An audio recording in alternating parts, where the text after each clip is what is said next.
Bueno, si bien va a seguir entrando gente, eh, vamos a iniciar formalmente este acto académico conmemorando con un día de anticipación el Día de la Abogacía. Y le paso entonces la palabra agradeciéndote muchísimo, Hernán, por estar siempre presente en nuestras actividades académicas, por haber generado todo lo que nosotros pudimos desarrollar en esta gestión. Así que el apoyo hay que destacarlo, reconocerlo, agradecerlo, y por eso estamos muy contentos que en este acto tan especial vos puedas darle el inicio y la inauguración formal. Los dejo con Hernán Cori, el presidente del Colegio de Abogados de La Plata. Gracias.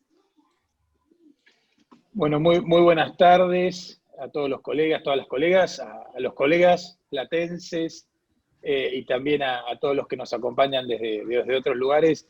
Este acto académico es un poco una continuidad del acto que tuvimos hoy al mediodía, que todavía nos dura un poco la emoción de haber podido compartir un momento diferente, pero manteniendo de alguna manera vivo el espíritu de cada 29 de agosto en las celebraciones que planteamos desde el colegio. Y completar esta semana, que en realidad es un poco la semana de la abogacía. Ayer tuvimos una actividad muy interesante abierta a la comunidad de la Comisión de Responsabilidad Social Institucional sobre grooming.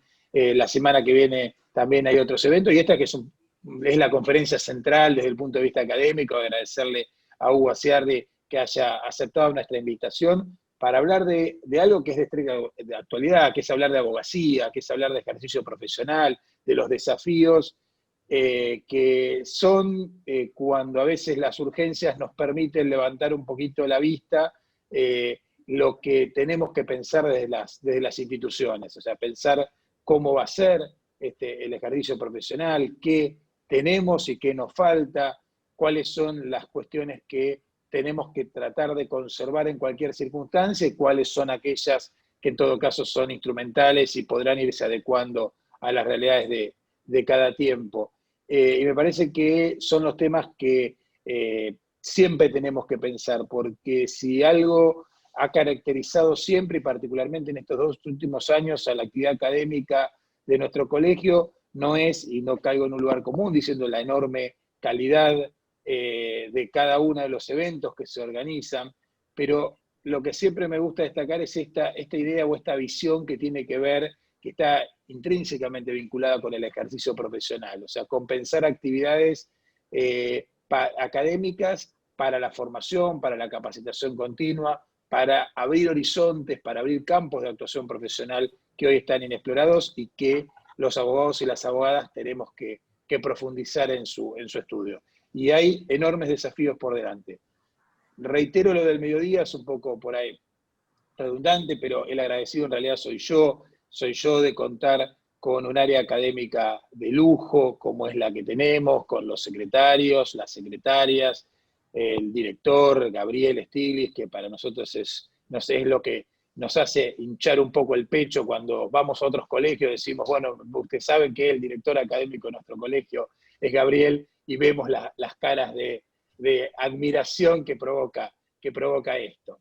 Y también un poquito de envidia, ¿no? Entonces esto me parece que es importante siempre destacarlo. Mariana, Leticia, Tania, que son secretarias del área académica, son brillantes como abogadas, y también específicamente en lo que hace cada una, digamos, en las ramas a las que se dedica. No vi a los otros dos secretarios, que son Damián Barbosa y Ramiro Palacios, y el subdirector Carlitos Garovio, que también es un gran hacedor permanente y que está siempre permanentemente proponiendo nuevas cosas. Entonces me parece que tengo para mí que quizás la actividad académica del colegio es siempre una de las actividades más ponderadas por parte de nuestros colegas y de nuestras colegas, incluso como servicio que el colegio le presta a sus colegiados y colegiadas, y en ese sentido me parecía también muy necesario que en este día, anticipado al Día de la Abogacía, pero que es parte de los festejos oficiales, la actividad académica tuviera su espacio central en esta actividad. Así que bueno, los dejamos en compañía de las moderadoras del evento, no sé cómo lo tiene organizado, me despido por el momento y bueno, me quedaré como un espectador más escuchándolo al doctor Aciarri con muchísimo interés. Un saludo muy grande para todos y todas. Gracias, Hernán, muchísimas gracias por tu aporte. Van a coordinar las 3 secretarias académicas del área. Va a hacer la presentación Mariana Manso y luego de la exposición del profesor Aciarri abriremos por el chat el espacio de debate, que es lo que más nos interesa a todos. Y sí quiero señalar, como hoy mencionamos en el acto por el Día de la Abogacía hace un par de horas, que para la gestión de nuestro área académica siempre estamos en la búsqueda primordial de la calidad, y por eso ahora pasamos a exhibir pura calidad académica a través del profesor Hugo Aciarri. Yo no lo voy a presentar, insisto, pero sí tengo que señalar que es un verdadero conferencista, que lo hemos elegido especialmente para una jornada como la de hoy, que él tiene un sentido crítico, que para nosotros es muy importante, también un enfoque práctico, de absoluta actualidad, como se ve en los temas de la charla que él va a realizar, siempre él muy aferrado a la realidad, de manera que, Hugo, te quiero decir, para nosotros como Colegio de Abogados,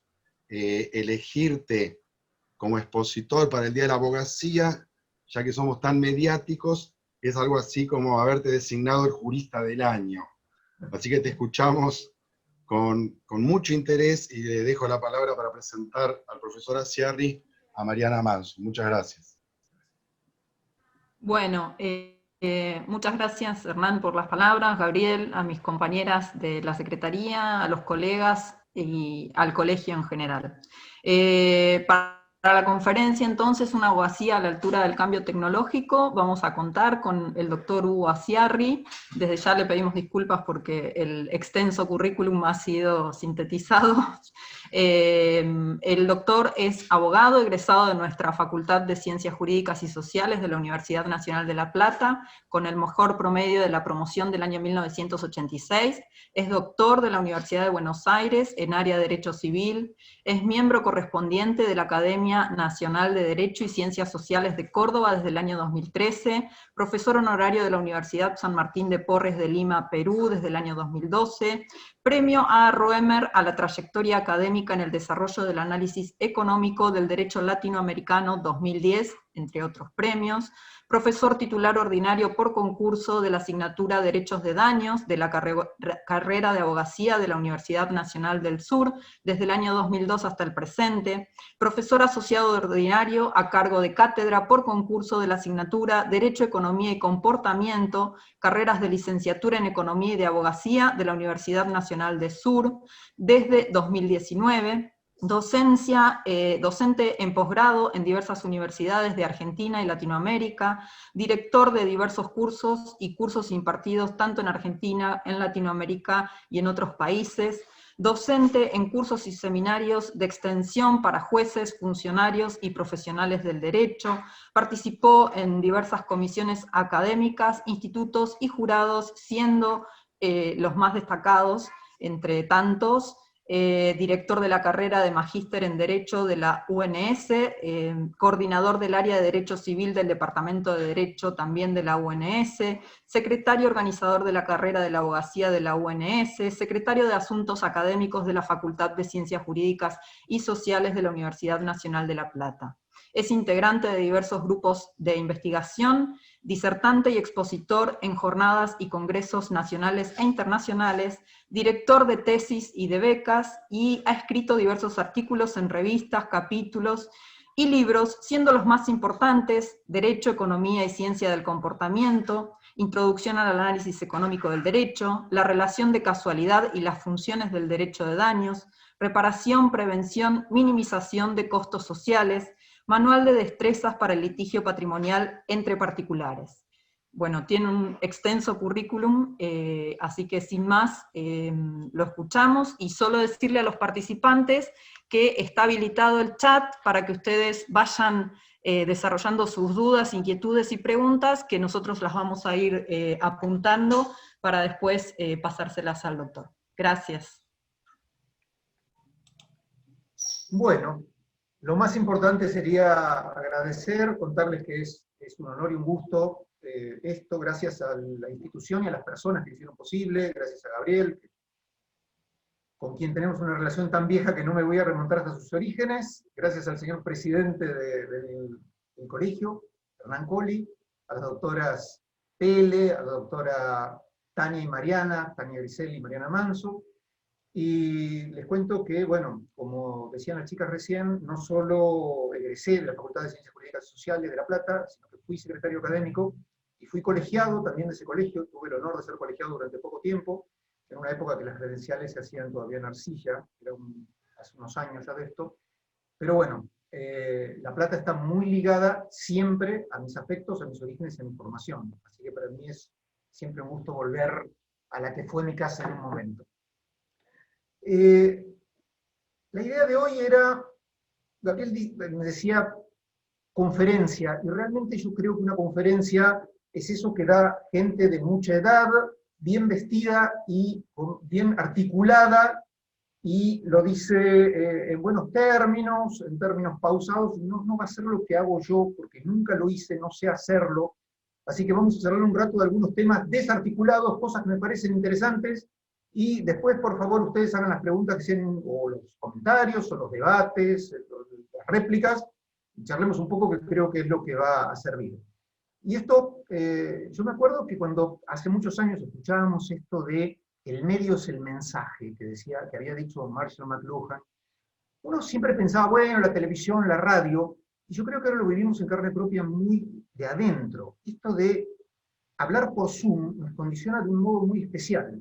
Yo creo que todos notamos lo mismo, que se bajó el nivel de formalidad, salvo en algunas personas que lo conservan, no en mi caso, se bajó el nivel de elegancia en la ropa y en el discurso, y se hizo una relación más permanente, porque más permanente no, quiero decir más personal. Es como que cada uno siente que el interlocutor está hablando con uno. Entonces esto lleva a que las charlas sean diferentes, sean más cortas, en algunos casos busquemos una interacción que no tenemos en lo personal, y vamos a ver qué logramos en todo esto. El punto, el elefante no en el bazar, sino en la habitación, como dicen los norteamericanos, es que este es el acto más extraño de la historia del Colegio de Abogados de La Plata. Más extraño por las circunstancias, seguramente, por las que estamos pasando. Entonces, cuando estamos ante circunstancias tan extrañas, parecería que la coyuntura se lleva todo puesto, que habría que hablar de derecho y pandemia, que no hay más, que no hay futuro. Encima, además de ser una coyuntura difícil, rara, tenemos el problema de que no sabemos cuándo va a terminar. Entonces, estamos en un momento en el que migramos forzadamente al teletrabajo, forzadamente porque no nos preparó nadie, de golpe nos tuvimos que aprender qué era Zoom, qué era Google Meet, qué era esto, y esto. Eso por un lado, tenemos una restricción a las libertades, algunas restricciones razonables, otras para nada razonables. Decía, no tenemos un límite, no sabemos cuándo volvemos a aquello que nos gustaba de nuestra vida normal, y eso parece que nos paralizara para decir, bueno, hablamos de la coyuntura y no hay nada de fondo, nada sustancial de lo que hablar. Y en esto quiero ser un poco optimista. Cuando empezaron los confinamientos con las pandemias, alguien dijo que, bueno, si nos acordamos, Newton, en el año 1666, encima con 36, tuvo su annus mirabilis, el año en el cual desarrolló sus mejores cosas. Y ese fue el año de la peste bubónica. Se cerró el Trinity College, entre muchas cosas que se cerraron en Inglaterra, y Newton se fue a su casa sin internet, lo cual hoy lo hablaba con mis hijas y les parece una cosa increíble, que hubo épocas en las que no hubo internet y Newton trabajaba sin internet. Sin internet hizo algunas de las cosas que hoy son un monumento del saber humano. Pero no solo eso. Además de pandemias, tenemos catástrofes más largas y peores. Y a principios del siglo XX, a mí siempre me asombró la persona que nació en 1900. Esa persona a los 14 años tuvo una guerra mundial de 4 años. Después tuvo una pandemia peor que la que estamos pasando. Y a sus 39 años tuvo otra guerra mundial, pasando por la crisis del 30 y un montón de cosas. Así que yo decía, Einstein en el 15, en plena guerra mundial, plena Primera Guerra Mundial, hace su teoría general de la relatividad. En el 17, seguimos en la guerra, hace su conjetura, que hoy está comprobada desde 2016, sobre las ondas gravitacionales. Viviendo en Berlín, siendo judío, en un momento en el cual ser judío en Berlín, aunque todavía no estaba el partido nazi formalmente constituido, no era lo más cómodo del mundo. Por lo tanto, lo que quiero decir con todo esto es, esto va a pasar. Va a pasar en 1 año, va a pasar en 2 años, y hay cosas estructurales que podemos hacer ahora y de las cuales podemos charlar ahora y que sirvan para todo el futuro, para todo el desarrollo de lo que nos queda de vida y de la vida de la sociedad a la cual aportamos. Así que hablemos de algunas cosas estructurales más allá de la pandemia. A mí me parece cuando hablamos de abogacía que un punto clave es, yo creo que desde que me acuerdo siempre hay demasiados abogados. Pero hay algo dinámico que es interesante. Todos debemos acordar, aunque sea un poco, de la ley de rendimientos decrecientes de David Ricardo. La idea era más o menos así. Si tenemos un territorio cultivable, primero cultivamos en la zona más productiva. Cuando se va ampliando la población, tenemos que darle de comer a más gente. Cuando hay más gente, le tenemos que dar de comer a más gente. Entonces, empezamos a plantar en otros sectores menos productivos. Agregamos algunos factores de producción, pero otros nos quedan fijos. Entonces, cada vez va rindiendo menos la tierra que vamos cultivando. Trasladado al incremento de abogados, cada vez vamos buscando nuevas áreas de 2 modos diferentes y va rindiendo menos per cápita por persona que se va incluyendo en la profesión. Pero lo que me gusta en esto es que podemos hacer una distinción que me resulta interesante. Una es una extensión de la profesión ilegítima, que es cuando hablamos de caranchaje o de los inventos de mala praxis y cosas raras. De esa no vamos a hablar por motivos obvios y porque es la repudiable. Tenemos otras que son legítimas. Y dentro de lo legítimo y de lo legal, tenemos una extensión que es aquella de defensa de competencias a través del lobby. Defensa de competencias reguladas. Es decir, pedir que algunas actividades requieran obligatoriamente nuestra presencia. Esta es legítima. Y es razonable porque es una actividad que en el Estado está en competencia con otras y que podemos tener buenos motivos para creer que tenemos que ingerir, que intervenir en ciertas cosas. Pero tampoco voy a hablar de esta. Y lo que me interesa es del incremento de competencias en aquellas cosas en las cuales somos útiles, aunque la ley no diga que somos obligatorios. Y esto, cuando pensamos en sobre qué cosas tenemos que ser útiles, en qué cosas le servimos al resto de la sociedad, aunque nadie obligue a buscar un abogado, estalla el tema tecnológico. Tenemos que aprender tecnología, es lo que diríamos de entrada, y sobre esto quería detenerme un poquito de los 2 lados del mostrador. ¿De qué hablamos cuando hablamos de los problemas de tecnología o la abogacía frente a la tecnología en esta disrupción tecnológica de los últimos tiempos y que se acelera por lo que se nos ocurre? En un par de horas, en Los Ángeles, Elon Musk presenta Neuralink. Neuralink es manejar una computadora con el cerebro. Esto es, hay una máquina que ya está diseñada, no sé si está físicamente hecha, pero está el diseño, que va a implantar cables de cobre en el cerebro y se van a poder manejar sistemas a través del cerebro. Esto parece ciencia ficción, y de hecho es revolucionario. Pero el problema hasta ahora es médico. El problema es que se infectan demasiado los cablecitos, o sea, el cerebro es un órgano demasiado sensible a las infecciones, entonces todavía no lo logramos. Pero ya hay sistemas que manejan muy primitivamente algunas cosas a través de un casco externo. Todavía es un manejo demasiado primitivo. Hace unos días se presentó lo que se llama GPT-3, GPT-3, que es una red neuronal de alta parametrización, tiene muchos parámetros, mucho significa muchos. Puede hacer cosas rarísimas como por ejemplo hablarle al sistema y decirle, redactame un contrato. Entonces, para ver qué es un contrato, va a Wikipedia, va a las redes jurídicas más importantes, encuentra lo que es un contrato, me pregunta, ¿un contrato de qué? Es un contrato de alquiler, entre quién y quién, y lo hace. Pero bueno, esto ya está. Hay un sistema argentino, seguramente la mayoría, no sé si la mayoría, pero muchos de los presentes conocen lo que es Prometea, que hace algunas cosas muy interesantes de este tipo. Pero el GPT-3 hace cosas tan raras como haceme un programa que haga contratos. Le decimos, haceme un programa que haga contratos y diseña el programa para hacer contratos. Con lo cual, el chiste que se hace en redes es, los abogados tienen que aprender a programar.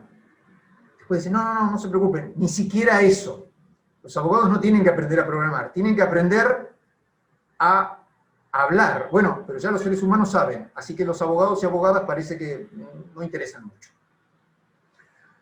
Bueno, mi punto en este asunto es, frente a esta cuestión tecnológica, frente a este mundo tecnológico, no lo que va a pasar, sino lo que está pasando y va a seguir pasando, o cambiamos o perdemos relevancia social. ¿Qué quiero decir con esto? Hay ciertas cuestiones permanentes y que están vigentes desde hace mucho tiempo que nos impulsarían a mirar diferente el mundo y a mirar diferente nuestros instrumentos. No son cosas nuevas. Pero este cambio y esta aceleración en el cambio nos hace dar cuenta que necesitamos cada vez más cambiar nuestra definición de problemas y nuestra consideración de los instrumentos con los que abordamos estos problemas. Voy a intentar explicitar esto. Desde hace ya un tiempo largo, en el mundo de los negocios, se habla de momento Kodak. Seguramente muchos han escuchado hablar de momento Kodak. El chiste era porque había una publicidad de Kodak que decía, este es un momento Kodak, un momento para sacar una foto en papel, y después se utilizó para un momento de disrupción en el que pasó lo siguiente. En el año 1975 había un ingeniero de Kodak, Sasson de apellido, Steven Sasson, que creó lo que sería el prototipo de una máquina digital. Era incomodísima, había que enchufar la televisión, tenía que estar enchufada una computadora, la televisión, todo era muy lento. La cosa es que la empresa no le dio bolilla a esta máquina digital. Entonces, Kodak era un gigante que parecía que no iba a desaparecer nunca. Pero por el modelo de negocio de Kodak, no porque no tomó la fotografía digital, sino que la tomó, sino porque no cambió la mentalidad, es decir, no cambió la forma en que la empresa enfrentaba al mundo, la empresa finalmente entró en una crisis enorme y hoy todos sabemos lo que es el mundo de la fotografía. La cuestión no fue un problema de una mala decisión sobre un producto, fue una mala decisión sobre cómo pensar el mundo. Kodak pensó, soy tan grande y he tenido un modelo de negocios tan exitoso, que ha sido esto de vender insumos descartables, que no voy a cambiar y yo voy a revolucionar, voy a frenar el avance tecnológico.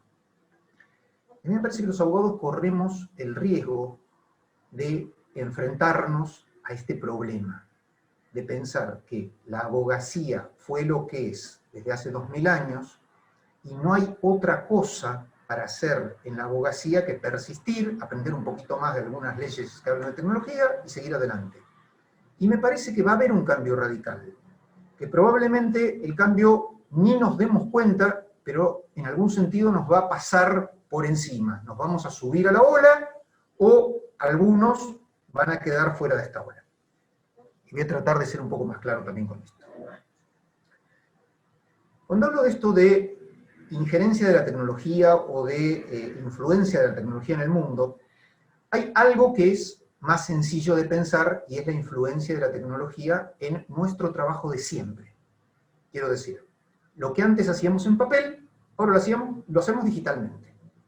No cambió el fondo del asunto, cambió simplemente el vehículo. Incluso el cambio es progresivo y es más lento de lo que uno podría pensar. Porque a mí me causa mucha gracia, pero pasa en todos los sectores en los que algo analógico pasa a digital, que los primeros tiempos lo único que hacemos es copiar lo que hacíamos digitalmente, lo que hacíamos analógicamente con lo digital. Un ejemplo que es bastante gracioso es que todavía tengamos cédulas. Una cédula tiene sentido cuando es en papel. Cuando trabajamos en un sistema, el sistema solo puede disparar las notificaciones. Entonces, ya hay otras provincias en las cuales la cédula se dispara automáticamente. Pero el concepto de cédula está ligado a un proceso analógico. El problema es que, en nuestra visión del mundo, el proceso analógico es un dato, está fijo. Entonces, cuando cambio las cosas, busco adecuar las cosas nuevas al proceso analógico. Y así hago cosas que en un momento nos damos cuenta que no son importantes, no son necesarias y son mejorables. Bueno, de esta fase de la tecnología, que es adaptar instrumentos tecnológicos a lo que siempre hicimos, hay gente que sabe mucho de este tema, que sabe cuál es el sistema que estamos usando, que vamos a modificarlo. No me interesa hablar de eso. Hay otro aspecto, que es cómo interactuamos con la tecnología, no en nuestras tareas, sino la tecnología que está en el mundo. Y acá también hay una cosa que es bastante sencilla y bastante fácil de percibir, que es, bueno, hay muchas regulaciones que tienen que ver con la tecnología. Si estuviéramos en Europa, en Argentina estamos unos pasitos más atrás, en Europa sabemos que hay un montón de leyes de protección de datos, está el Reglamento Europeo de Protección de Datos, muchas leyes nacionales, hay regulaciones diversas sobre aspectos diversos, y esto requiere una cantidad muy importante de abogados trabajando en el Estado por un lado y trabajando por fuera del Estado por otro, en las empresas, para lidiar con todo, aprenderse todos esos articulitos y saber usar todos esos articulitos. Bueno, eso no es más que el trabajo tradicional que teníamos estudiando en lugar de leyes que hablaran de usufructo, de excepción de pago documentado, aprendemos leyes sobre tecnología. Tampoco voy a hablar de eso. Lo que quiero decir es qué debemos hacer o qué es predecible que sea útil hacer cuando la tecnología nos cambia aspectos sustanciales de nuestros problemas. Y de lo que quería hablar algunos minutos, es esta cuestión de cuál es nuestro problema, de qué nos ocupamos, qué es lo permanente y qué es lo mutable, qué es lo que se va a cambiar dinámicamente. Tratemos de hablar de identificación de problemas clásicos como se hacen desde la abogacía y desde la justicia. Un tema que parece que no tiene nada que ver con la tecnología, y después vamos a ver en qué tiene que ver, es, todos los presentes saben que más de un 30%, más de una tercera parte, un 33%, de una retención impositiva es considerada confiscatoria. ¿Cómo reaccionamos desde el mundo del derecho entonces a aquellas cosas que consideramos injustas?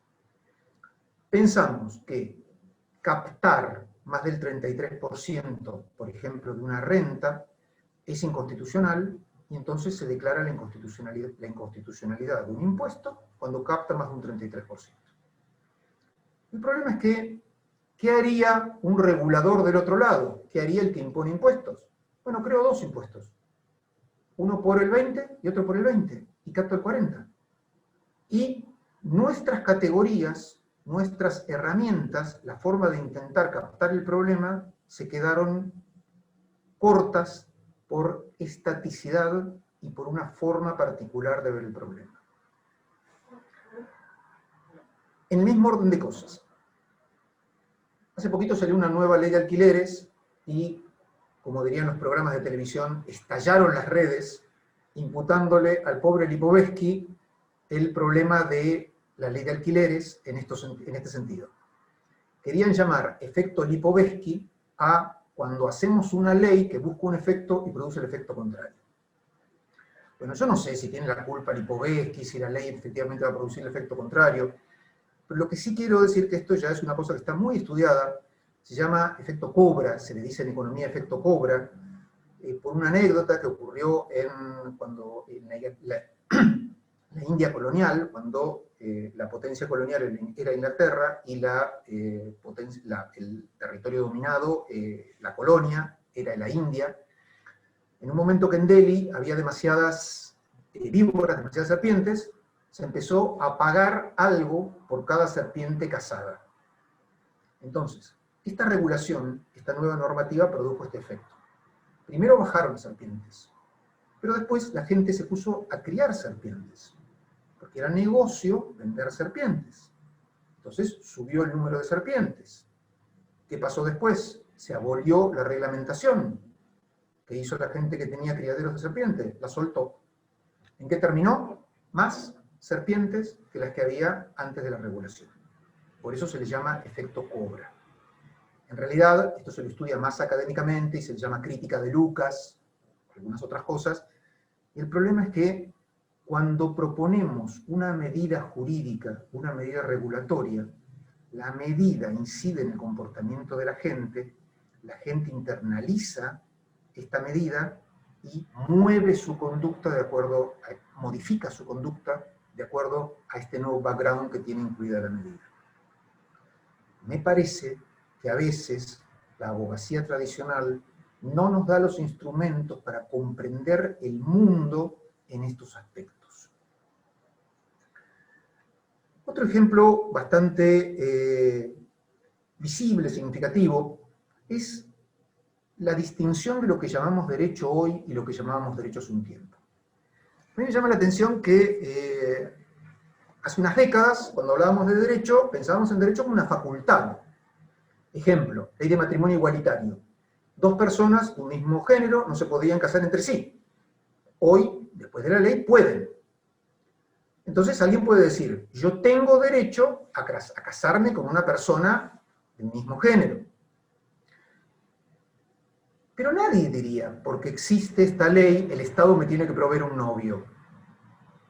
Mientras que en otros aspectos, cuando decimos tengo derecho, lo que entendemos es que alguien me tiene que proveer el objeto de mi derecho. Y este segundo sentido de derecho, lo que se le llama a veces derechos prestacionales, se relaciona con libertad negativa y libertad positiva, parece que ha cubierto todo el espectro de derecho, que todos los derechos son prestacionales. El problema de los derechos prestacionales es que son muy caros. Entonces, cada vez que decimos otorgamos más derechos prestacionales, damos derecho a todos a la salud.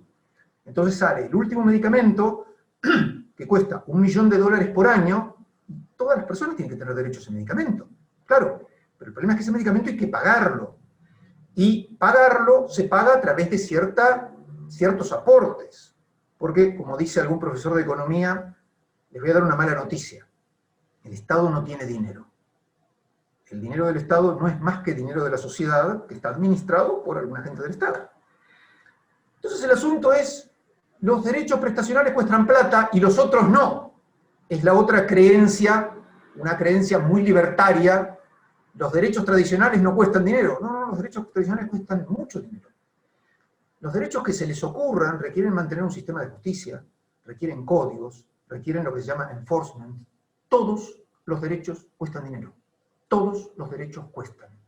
Entonces, hasta que no asumimos que los derechos cuestan, si no tenemos en la cabeza esa idea, es fácil pedir más derechos y que siempre más derechos sean mejores. Si nos olvidamos de dos aspectos. Uno, la interferencia intersubjetiva, que muchas veces más derechos de unos es menos derechos para otros. No siempre, pero muchas veces sí.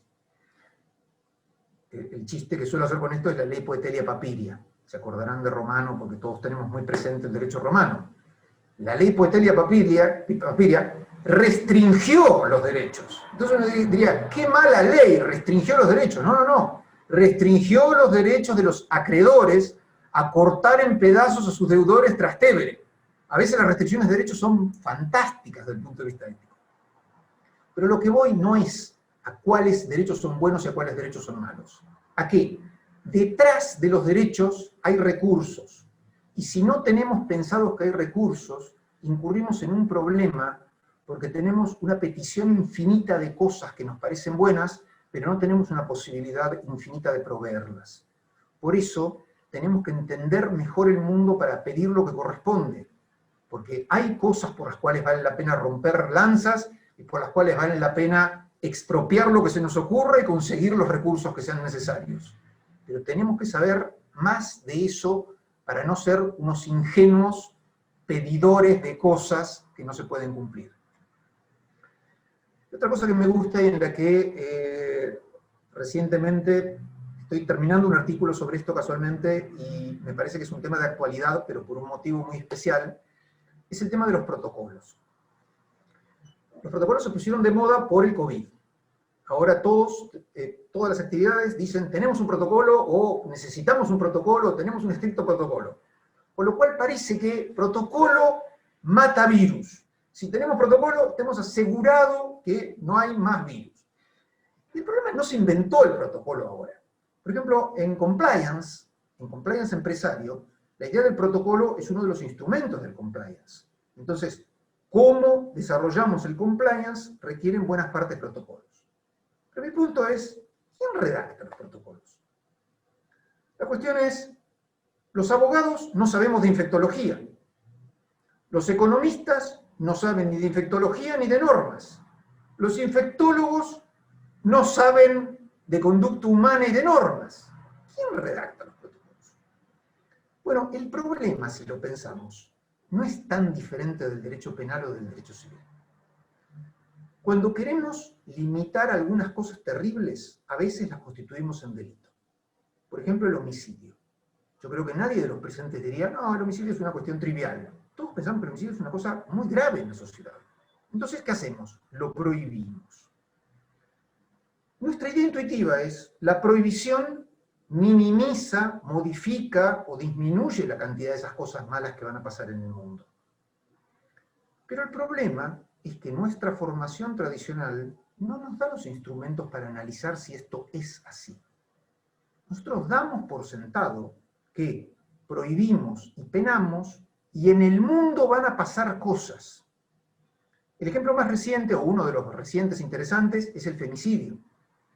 Por supuesto que la conciencia social cambió enormemente en relación a los temas de género, y aquello que quedaba muy tapado, como era una enorme cantidad de femicidios, hoy nos damos cuenta que hay que, por un lado, sacarle el velo, verlo, y que es una realidad horrenda. Todo muy bien, definimos el problema. Pero la cuestión es, ¿la herramienta que le aplicamos a la definición del problema lidia bien con el problema? En eso no avanzamos nada. No avanzamos nada en ver el link entre normas y el mundo. Y en esto, algo que no es demasiado poético, pero sí es bien gráfico. El derecho a la milanesa no disminuye el apetito. No calma el apetito el derecho a la milanesa. Calma el apetito la milanesa. Creernos que el derecho a la milanesa es la milanesa es un fetichismo de normas que a veces nos contamina la profesión de la abogacía. Nos contamina en lo que proponemos, en la forma que defendemos, en la forma que juzgamos y en la forma que atacamos cuando nos toca ser parte actora. Los derechos no son lo mismo que el mundo. El mundo debería ser nuestra referencia para pensar en normas, pero a veces nos olvidamos del mundo y pensamos solo en normas. El cambio tecnológico nos tira en la cara este problema. Y este es el punto al que me quería referir. El cambio tecnológico hoy nos hace dar cuenta que este problema es enorme. Ejemplos. Privacidad. Cuando hablábamos de privacidad, hay un libro de Feit que yo recuerdo haber hojeado hace muchos años, pero del cual no retengo nada importante. ¿Qué pensábamos por privacidad? Privacidad era que no me miren por el ventiluz cuando me ducho, que no le cuenten a nadie mis ideas políticas que cuento en privado, que no me revelen mis cartas. Entonces, cuando hoy tenemos sistemas que saben dónde estamos, cuántas compras hicimos, cómo nos movemos, si corrimos, no corrimos, si caminamos, no caminamos, decimos, tenemos invadida nuestra privacidad. El problema nos parece que es del mismo orden. Mi pregunta es, ¿será privacidad o será algo diferente? Ustedes imagínense cuando están entrando a un aeropuerto, por ejemplo en Estados Unidos. Pasan por una máquina que escanea totalmente su cuerpo. La máquina los está viendo desnudos y desnudas. ¿Ustedes sienten que hay un problema de privacidad del mismo modo en que si nos espiaban por el ventiluz del baño? ¿O hay otra cosa? Algunos dicen, las líneas más modernas sobre esto, no es privacidad de lo que estamos hablando. De lo que estamos hablando es control de los datos. Y la cuestión es, ¿por qué control de los datos? Porque no me quieren para tener mi foto, no me quieren para contarle a otro por dónde anduve, me quieren para venderme, quieren los datos para venderme cosas. Entonces la cuestión ¿es control de datos?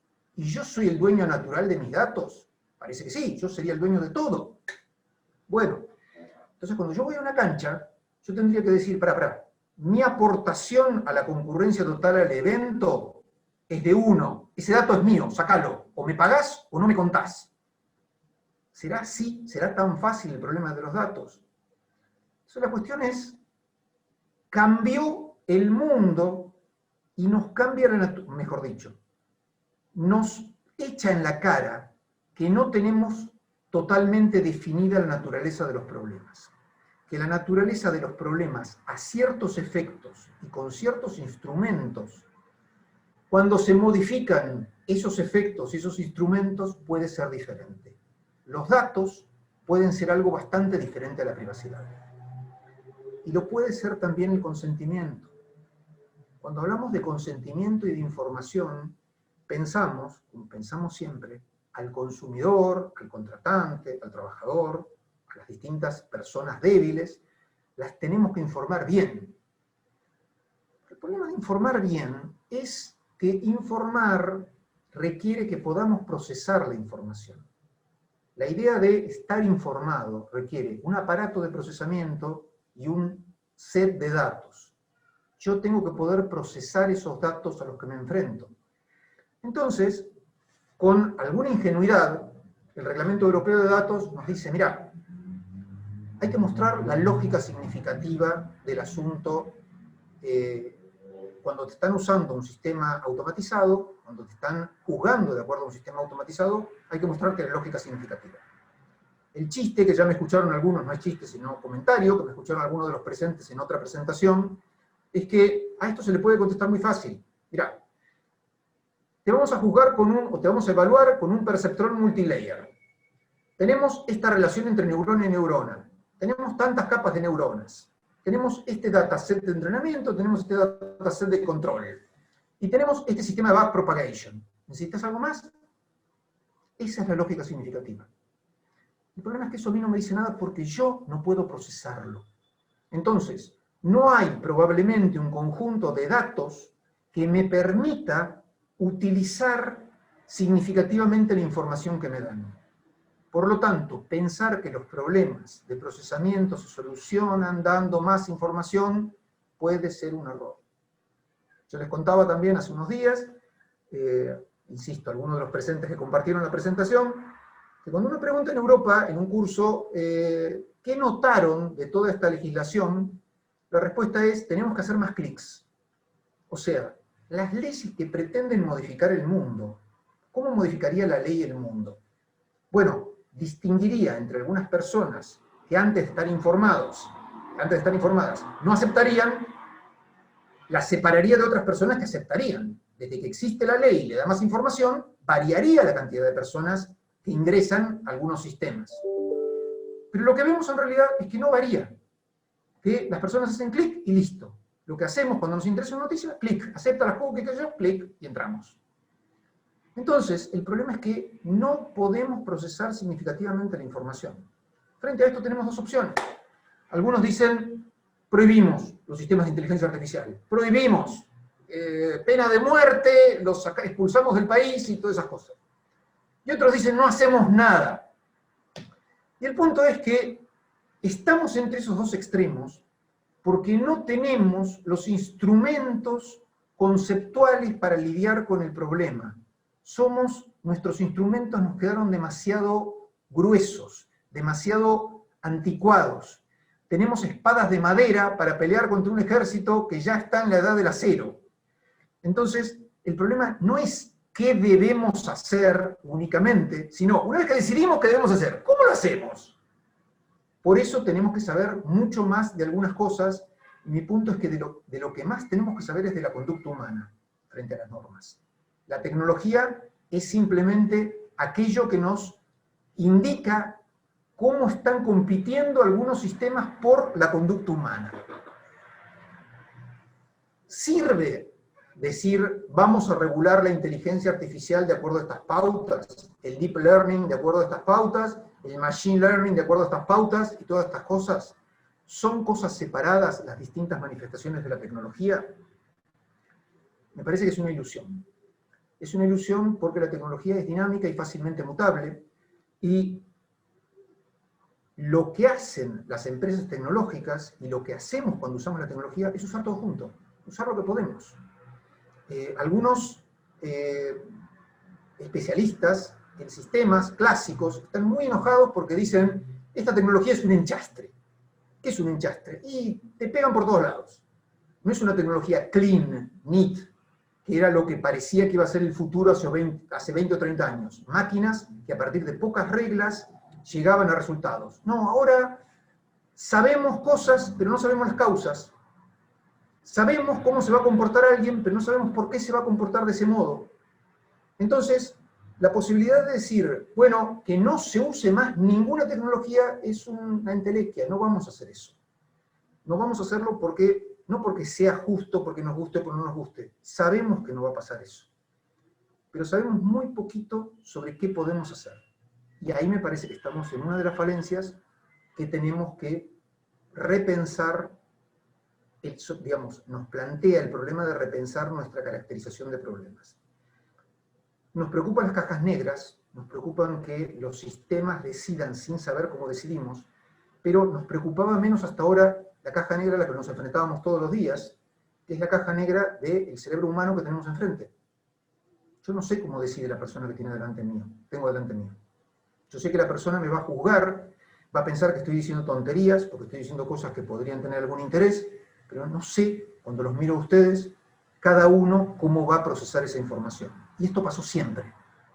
No nos asustamos por cómo decidían los jueces, pero nos asustamos por cómo decide un sistema que no es humano.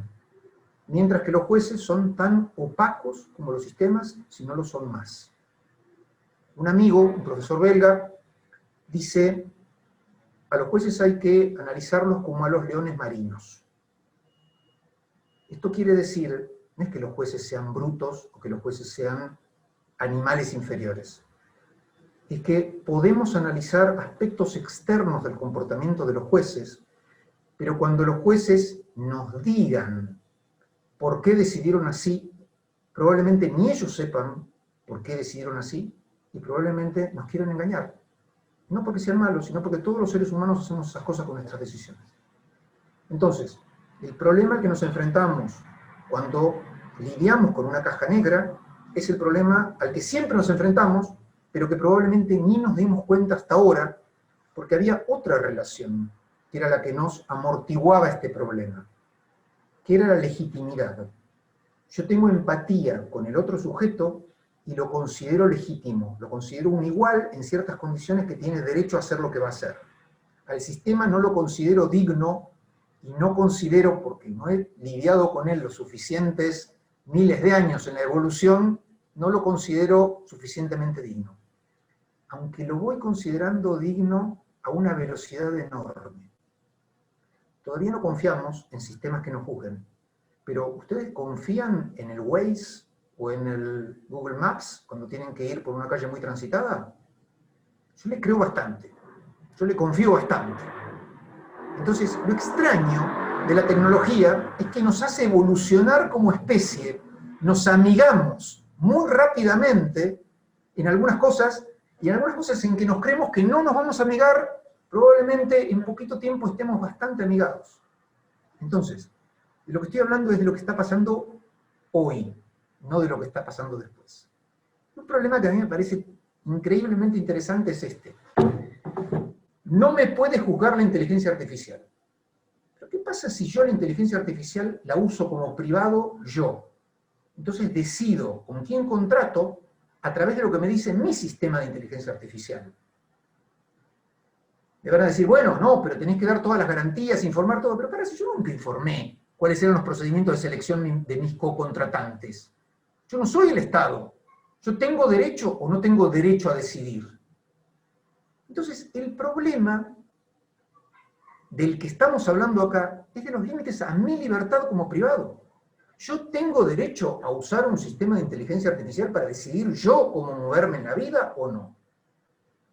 Ejemplo, Taylor Swift. Taylor Swift en 2018 usó un sistema de reconocimiento facial para encontrar dentro de su público personas peligrosas, porque había sufrido un incidente, entonces no quería repetirlo. Hay muchas ciudades que han denegado el uso de reconocimiento facial a los estados, porque la tasa de error todavía parece que puede traer muchas injusticias. Claro, ¿no pensábamos que la tasa de error de la policía podía traer muchas injusticias? Era menor la tasa de reconocimiento facial y los sofisticados procedimientos de reconocimiento facial del cabo Ramírez que de los sistemas de reconocimiento facial automatizados. O el problema es que al cabo Ramírez le reconocíamos una dignidad que no le reconocemos al sistema. Bueno, está bien, tenemos derecho los estados que no lo usen. ¿Y Taylor Swift? ¿Puede Taylor Swift utilizar el sistema de reconocimiento facial o no puede?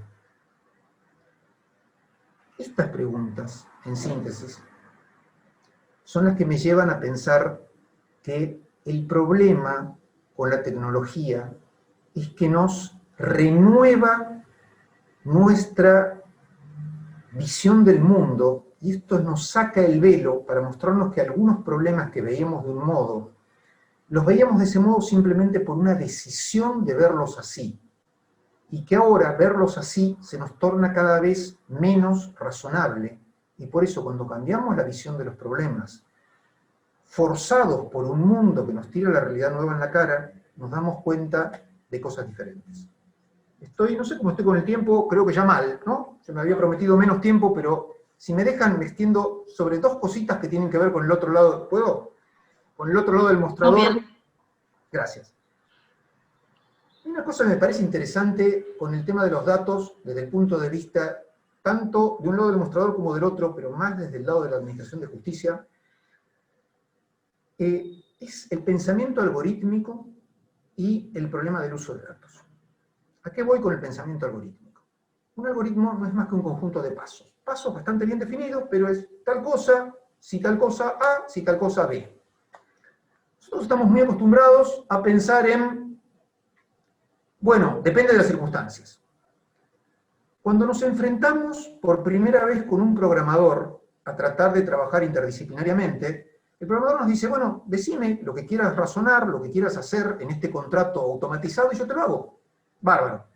Entonces, si se mantiene el valor del dólar tal cosa, y si no, bueno, si no vemos, no puede admitir el vemos según las circunstancias, me tenés que decir qué circunstancias. Y cuando, eso sería, nosotros hacemos la flowchart para después hacer el programa, hacemos el conjunto de pasos, dialogalmente con el programador, y el programador los pasa a simbolitos. Bueno, cuando hablamos con él, entonces nos dice, bueno, ¿cuáles son las circunstancias? Y el problema de eso es que por ahí nos damos cuenta que cuando decimos, depende de las circunstancias, estamos engañando. No sabemos cuáles son las circunstancias. No es que sabemos cuáles son las circunstancias, y ciertas circunstancias son las correctas para que opere de un modo, se opere de otro. No sabemos. Entonces, pensamos que tenemos un criterio de justicia definido de un cierto modo, pero cuando lo queremos explicitar probablemente, nos damos cuenta que no tenemos tal criterio de justicia definido, sino que vamos decidiendo y vamos inventando. Y el enorme problema de inventar es que las normas nos tienen que venir antes de nuestra conducta. Tenemos que saber cómo nos movemos y va a ser legal, y cómo nos movemos y va a ser ilegal.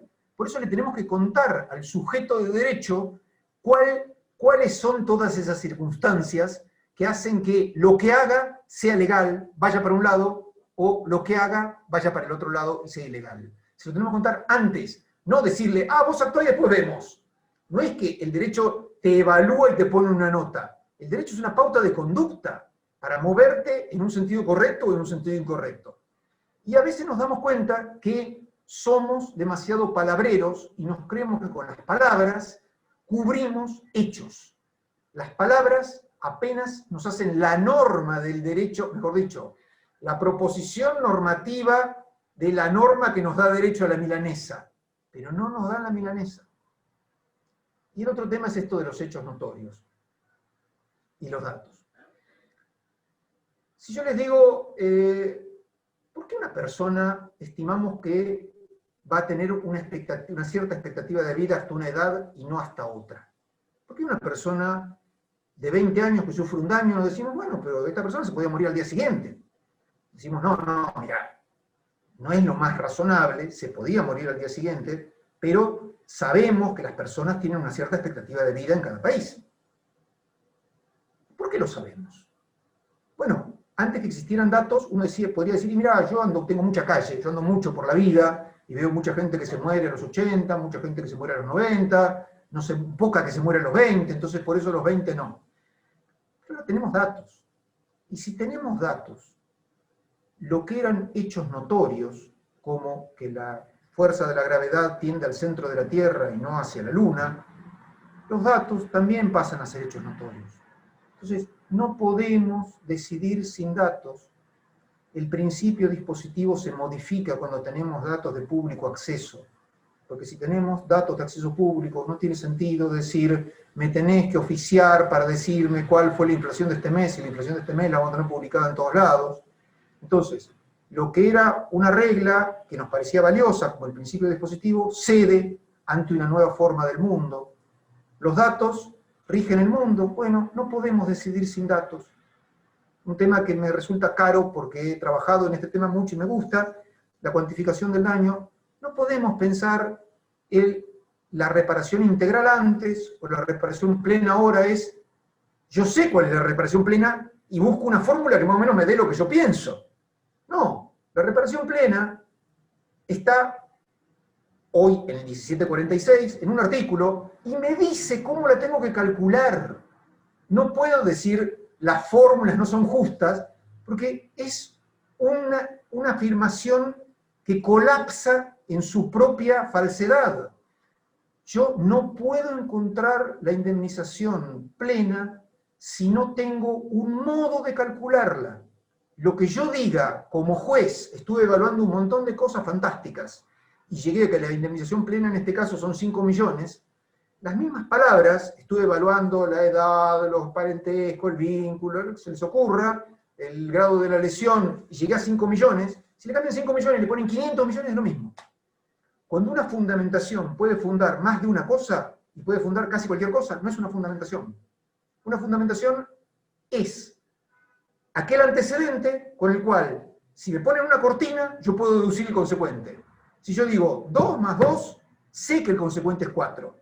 Si yo digo, calculé la tasa de interés, calculé la incapacidad de esta persona, calculé las labores y doy 5 millones, estoy mintiendo. Nos guste o no, no estoy fundamentando nada. Estoy buscando una excusa. Y hoy no tengo excusa porque tengo los sistemas para calcular muy fácilmente estas cosas. No, hay muchos datos. No sé cuánto va a vivir una persona, sí sé. Puedo sacar, a falta de prueba, puedo sacar cuál es el promedio. Ah, pero no sé cómo va a evolucionar de acuerdo con la edad. Sí puedo. Tenemos sistemas que pueden determinar, a falta de prueba, cuál es lo más probable que pase con el incremento de ingresos de una persona. Entonces, no tenemos ni la excusa. Por eso, la tecnología a veces nos cambia también nuestras percepciones éticas. Si quiero ser ético y quiero hacer lo mejor posible para cumplir el derecho hoy, tengo instrumentos que no son los instrumentos que tenía hace una década. Por lo tanto, si sigo aplicando ideas y conceptos de hace una década hoy, no estoy abasteciendo del mejor modo el derecho. Mi decisión ética es enfrentarme a eso y decir, ¿hago lo que hice siempre porque me resultó más cómodo? ¿O hago lo que debo hacer porque ahora sé mejor qué es lo que debo hacer y puedo hacerlo mejor? Esa decisión ética me parece una de las claves. Me parece también que ya hablé demasiado, que lo importante es que hablen ustedes, que charlemos un poquito, y que hay muchas cosas nuevas, y lo que tiene de interesante esto es que no nos vamos a aburrir nunca porque nada termina hasta que no terminamos nosotros. Muchas gracias a todos y a todas. Bueno, Hugo, muchísimas gracias. Yo me quedo con algunos aspectos de tu charla, sobre todo en relación a los datos y al rol de los abogados en términos de incumbencias profesionales. Tanto, y me gustó porque mencionaste el rol de los abogados del Estado, especialmente nosotros tenemos una comisión de abogados del Estado en nuestro colegio, y el rol, por supuesto, de los abogados privados o de empresas. Los datos, me parece que si bien, como vos decís, es muy distinto nuestro sistema, o está más desarrollado el sistema europeo, me parece que es fundamental trabajar sobre eso que vos dijiste, en torno a las incumbencias profesionales de los abogados y abogadas. Respecto a lo que dijiste sobre cambios y el cambio de relevancia social y los problemas y cuáles son los instrumentos que tenemos para abordar esos problemas, ahí Manuel Larrondo citó específicamente, compartió un pensamiento de Tomás Friedman, que quienes sobrevivan a esta pandemia no serán los más fuertes, sino quienes mejor se adapten. Hizo un comentario en ese sentido. Después un señor que se llama Gabriel Stiglitz dijo, Gabriel, ahí lo podés decir vos personalmente. Abren el micrófono, muy pobre. Que crítico, realista.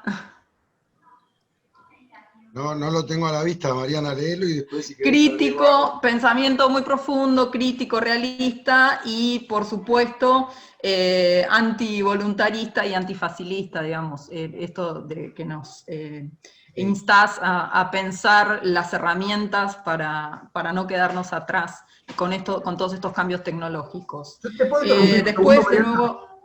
Sí, por supuesto. Gabriel decía, yo trabajo de abogado. O sea, a mí una cosa que a veces me gusta aclarar, yo no estoy hablando como investigador con dedicación exclusiva que no trabajo de esto. Yo estas cosas que las cuento, las hago. Y este problema que les cuento de sentarse con un programador a diseñar cosas y que el programador te diga, bueno, está bien, ¿y qué sigue? Y uno ahí se queda como diciendo, bueno, y si pasa esto, y si viene una pandemia, ¿lo ponemos? Podemos ponerlo o no ponerlo, pero no podemos decir, bueno, depende de las circunstancias. O sea, estas cosas, o lo mismo que contaba en compliance. En compliance, en las empresas, pasa algo, que es, los abogados pierden competencia profesional porque las cuestiones de compliance son muy técnicas. El punto, a ver si lo puedo explicar, que es sencillo. Y esto tiene mucho que ver con la competencia profesional frente a datos y frente a otras cuestiones. Tenemos que hacer un protocolo de datos en una empresa. Viene el área de datos y entonces escribe un montón de cosas y dice hay que hacer tal cosa, no podemos dirigirnos comunicaciones internas si no es a través de este sistema, tenemos que tener cerrados todos los programas, tenemos que hacer todo eso. Entonces, se hace el protocolo. El protocolo lo mira el abogado y mira si no viola derechos fundamentales, si no dice ninguna locura, y pasa. El problema es que el protocolo funciona si funcionan las conductas humanas que lo cumplen. Y con el COVID tenemos el ejemplo clarísimo. Alguien puede pensar, confinamiento contra distanciamiento social, mascarilla, qué sé yo. Un infectólogo puede decir, mira, esta alternativa es superior a esta. El asunto es, esta alternativa, con un cierto porcentaje de cumplimiento, es mejor a esta con un cierto porcentaje de cumplimiento. Eso los infectólogos no lo saben. Nosotros sabemos hacer las normas, pero tampoco lo sabemos. Mi punto es, si nosotros aprendemos más en esa interfaz a poder dialogar, o nosotros calcular la probabilidad, o a discutir, acá necesitamos calcular esta probabilidad, que venga alguien a calcularla, somos más útiles, si no es un diálogo de sordos. Los infectólogos, o los de datos, o los quien sea, o de la disciplina que sea, hacen un montón de reglas que piensan que se van a cumplir y piensan que nosotros vamos a hacer cumplirlas. Y nosotros pensamos que, bueno, no digan barbaridades, pero tampoco sabemos cómo lograr rangos de aceptación. Entonces, cuando empezamos a entender el problema implicado, cuando empezamos a entender que el acatamiento efectivo es parte del problema técnico y podemos interactuar, o nosotros calcularlo, o interactuar con el que calculen, somos útiles. Las empresas, le interesamos a una empresa porque le aportamos valor. No hay una ley que nos diga, no pedimos una ley que nos diga todo protocolo tiene que tener firma profesional de abogado, sino que le damos valor con nuestro trabajo a las empresas que contratan un abogado que conozca compliance y que pueda dialogar en esos términos. Si no, contrata a un técnico y bueno, más o menos las cosas siguen como siguen. A eso me refería. Y en el Estado, una cosita muy chiquita y ya termino, hay dos cosas diferentes. Una cosa es, no puedo dar, mejor dicho, no puedo conformarme con tirar información y pienso que la información ya es suficiente para que la gente entienda. Pero sí puedo trabajar con una política de datos abiertos. ¿Por qué una política de datos abiertos sirve? Porque una política de datos abiertos permite que los que trabajan con datos puedan masticar esos datos y darnos productos significativos. Ejemplo, si yo pongo un CAPTCHA en una base de datos, o si yo proveo los datos en PDF y no los proveo en una forma amigable de procesamiento, en una planilla Excel o en un formato de datos razonable, yo no permito que otro mastique los datos para darnos lógicas significativas en serio.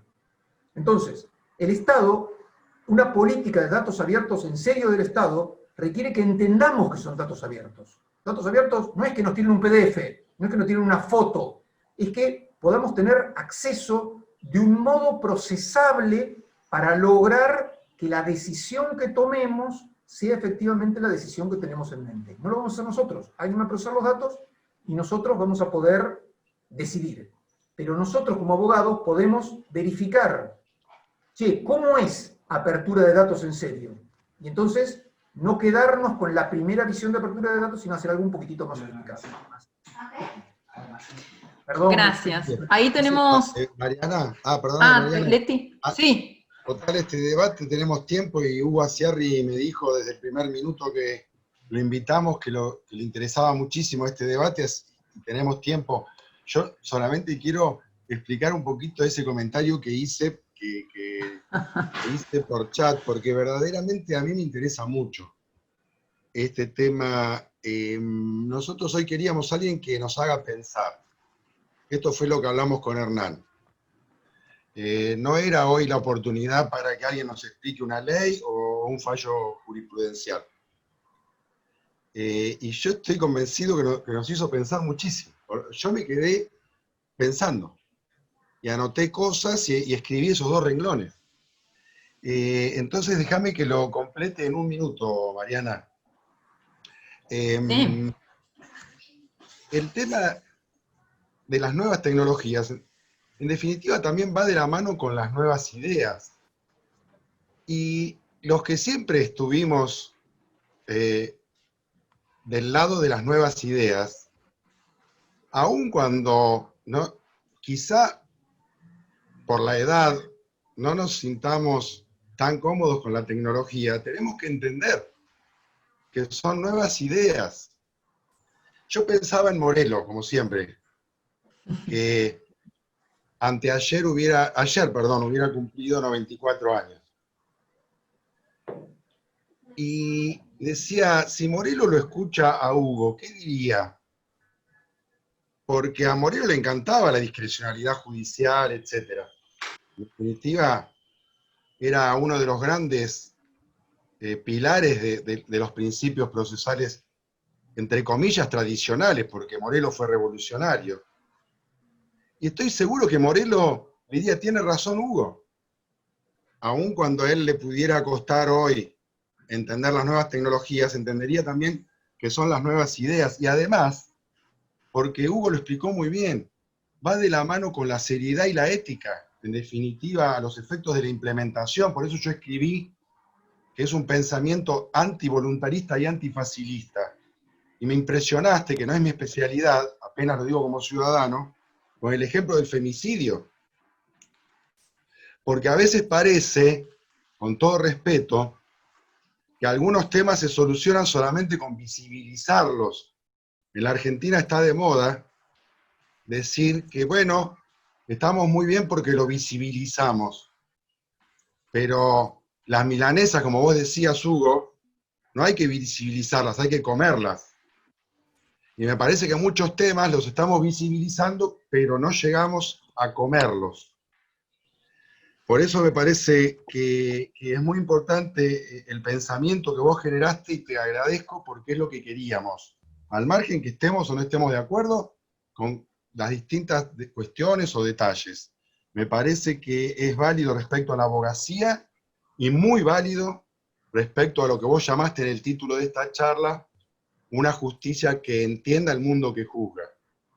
Y parte de ello es adaptarse a esos nuevos lineamientos, aceptar que si hay datos, es ético aplicar los datos, que las fórmulas a los efectos de la cuantificación de un daño son necesarias, porque en verdad cruzarse de brazos diciendo esto se hizo siempre así, es facilismo, es voluntarismo, y si en su momento se justificó, es razonable que en su momento se haya justificado. Pero las nuevas ideas, y en el caso del cambio tecnológico, genera la certidumbre que ahora ya no se justifica, y que la fundamentación ahora es tomar los datos, desde el punto de vista ético, tomar los instrumentos nuevos, sean derivados de la tecnología o no, porque también pueden ser nuevos instrumentos del pensamiento, simplemente. Como ocurre en muchas de las nuevas disciplinas, mismo en el derecho del consumidor. Hasta hace poco se decía, no, derecho del consumidor no. ¿Por qué? No, porque no estaba, porque no estaba entre las reglas tradicionales. ¿Y cuánto tiempo tardó el derecho laboral en ser aceptado? O algunos instrumentos hasta del derecho común, como la reparación plena, el resarcimiento del daño moral, en fin. En derecho de familia ni que hablar, vos diste el ejemplo de matrimonio igualitario. O sea, no todo no es solo tecnología, es cambios, nuevas ideas, etc. Eso era solamente ampliar, Bueno, que la verdad me hizo pensar como un oyente más y quería, como todos ustedes lo están haciendo, porque veo que el chat está completo. expresarlo. Claro, quería expresarlo con mis limitaciones, porque no soy un pensador, pero bueno, por lo menos pensé 2 horas. Mariana, Sí, el chat está bastante completito. Bueno, que muy interesante, Hugo, excelente para reflexionar y que te agradecen muchísimo por la charla. Y Leti y Tania tienen preguntas. Hernán, ¿vos querías decir sí, algo? no, yo abusando un poquito de que en realidad no tengo teclado para escribir, No. una reflexión que me gustaría escucharte, Hugo, que tiene que ver con la enseñanza del derecho. Porque a mí me parece que a ver, obviamente todos quedamos así como choqueados frente a esto, y siempre un poco volvemos a nuestras fuentes, es cómo aprendimos derecho, ¿no? Y cómo algunas de las cosas que hoy tenemos que repensar en nuestro ejercicio profesional, porque somos abogados o no abogadas desde que nos recibimos hasta ahora, a veces no siempre las facultades nos dan las herramientas para ir repensando estas realidades. Y el otro tema es el riesgo que a veces uno piensa, que, a ver, esto se discutía cuando digamos, aparecieron todas las escuelas positivistas, y creo que ahora con la inteligencia artificial hay como una reiteración de ese pensamiento también un poco mágico, de que en aquel caso era la norma la que resolvía todo, y ahora será la inteligencia artificial, pero que en realidad, y esto me parece que le hace perder al derecho como ciencia social esta riqueza que le da la propia evolución del pensamiento humano. No sé. Empiezo por la educación, por formación jurídica. Muchas gracias a ambos. Una sola cosita sobre lo de Gabriel. Yo uso mucho el término tecnología conceptual. Algunos se quedan con los fierros, tecnología, y otros usamos tecnología en un sentido más técnico. En el sentido económico más técnico, tecnología es cualquier adecuación de medios afines. O sea, cualquier combinación de medios para lograr un fin. Cuando se combinan los medios conceptuales también se le dice tecnología conceptual, y a mí me gusta usar este término, tecnología conceptual. Ejemplo, 2 cositas. Ejemplo más claro de tecnología conceptual, o un ejemplo bastante sencillo, además del derecho del consumidor, es el derecho de sociedades. Cuando se crean las sociedades, cuando se crea una persona jurídica que excede un patrimonio que no pertenece a una persona, sino que está dividido entre muchas de modos diferentes, personas o acciones, se crea un modo de cooperación que no existía en la sociedad, y se crea más riqueza en la sociedad que con un montón de tecnologías físicas, de tecnologías fierros.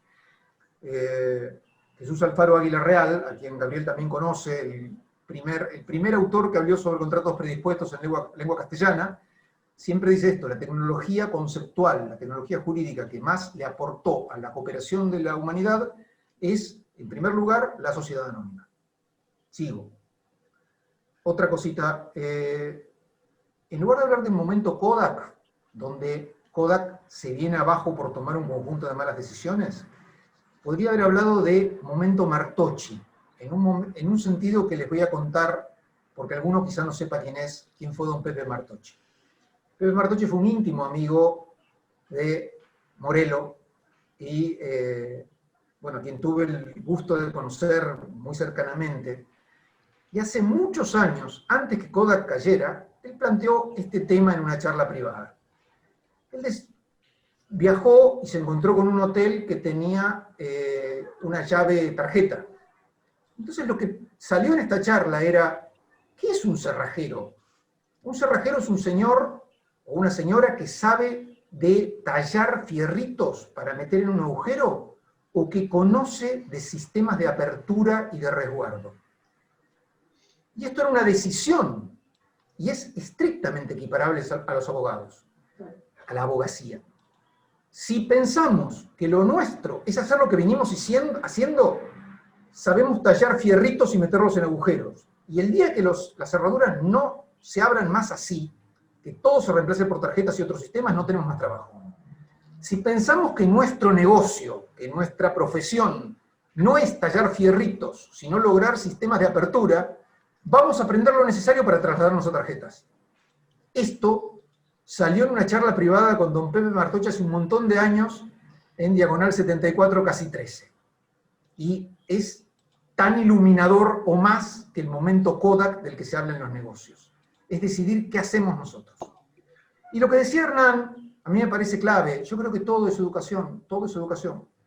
Hace unos años el Ministerio de Justicia llamó a un concurso de áreas de vacancia, y nosotros presentamos, nuestros grupos de Bahía Blanca presentaron un par de proyectos. Uno de ellos tiene como resultado litigios para el proceso patrimonial. Nosotros hacemos unas cosas raras en la educación, en la cual, por ejemplo, enfrentamos a los chicos a una actriz que es abogada, y los hacemos sufrir tratando de sacarle información a la chica que tiene un guión para no dárselas, para mostrarle cómo es el mundo real. Esa es una maldad por un lado.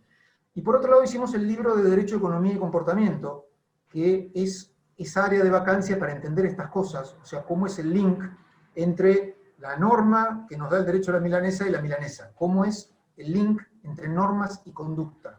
Nosotros somos muy fanáticos de la educación, creemos mucho en la educación, creemos que las generaciones jóvenes son las que, en definitiva, donde se puede hacer algo para el cambio.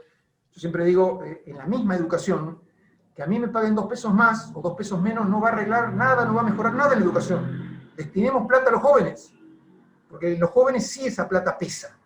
Así que yo creo que es todo formación. Pero por otro lado, creo también que probablemente todos los que están presentes porque les interesan cosas nuevas, como decía Gabriel, ideas nuevas, y todos entendemos que nos estamos educando hasta el último día que podamos entender algo.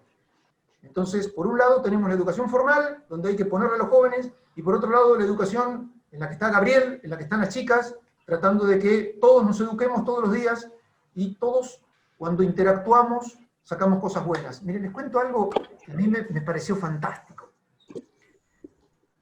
Cuando se aprueba la ley seca en Estados Unidos, cuando rige la ley seca, baja el número de patentes.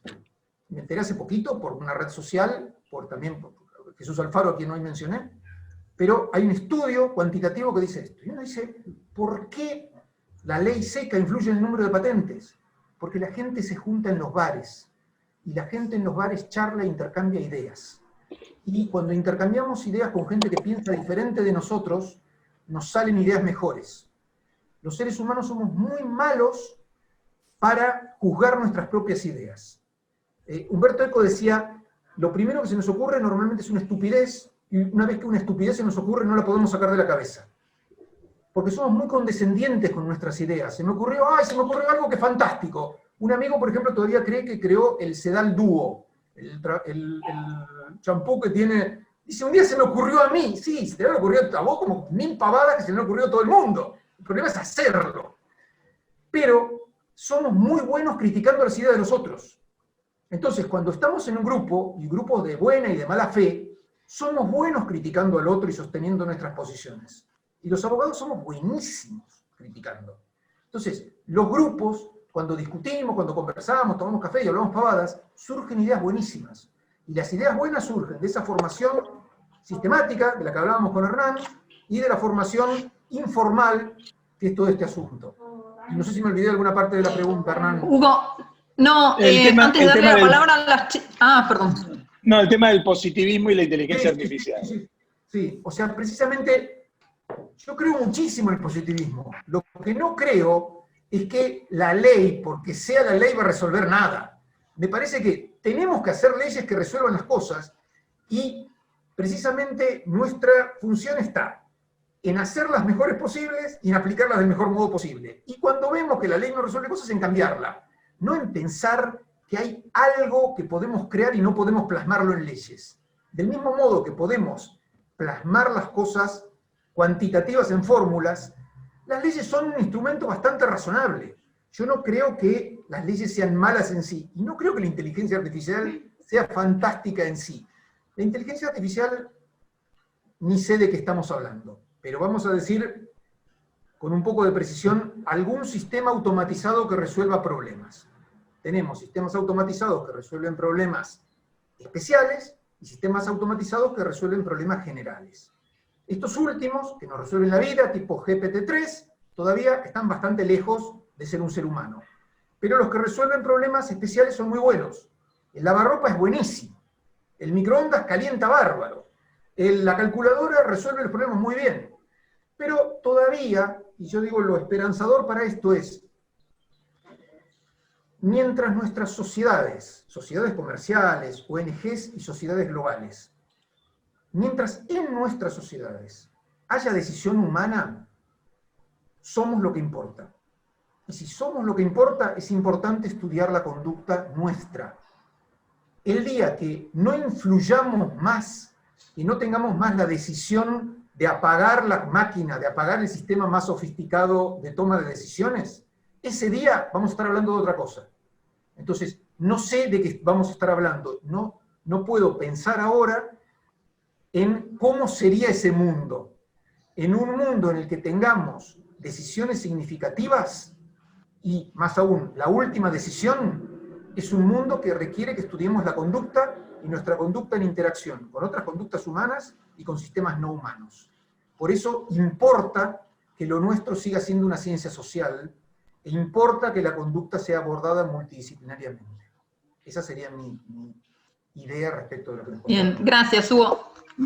Conectada ya le doy lugar a Leticia y a Tania que tienen preguntas, pero vinculado a educación está Damián Stiglitz, que es docente de historia, no de derecho, pero está preocupado y sobre todo entiendo que por tu currículum académico, por las evaluaciones con las nuevas tecnologías, no solo a alumnos, sino también a magistrados. Yo estoy preocupadísimo por las evaluaciones, y creo que no la encontramos. Esta discusión, a mí lo que me gusta es que digo, no hay ningún lugar, que yo conozca al menos, que digan, encontramos el punto de llegada. Lo único que veo de bueno a esta discusión es que estamos discutiendo mejoras incrementales. Estamos discutiendo tal cosa, me está funcionando, y creo que está un poquito mejor, y tal cosa está un poquito peor. Si a mí me preguntan qué no me gusta de las evaluaciones, a mí no me gustan, por ejemplo, las clasificaciones relativas, calificaciones relativas, relative grades, que se utilizan en Estados Unidos, donde el profesor califica primero, segundo, tercero, cuarto, quinto, sexto, sin que importen los términos absolutos, y a las últimas personas las deja afuera, o sea, desaprobamos un 20%, los últimos, aunque tengan 9.99, quedan afuera. Me parece que es un sistema horrible porque genera competencia. Me parece que tenemos que generar sistemas de evaluación que favorezcan la cooperación entre los alumnos, que nuestros sistemas de evaluación tienden a que cada uno progrese aisladamente, y en la vida real sabemos, como decíamos recién, que el conocimiento es colectivo. Entonces, algo hay que hacer para hacer cosas colectivas.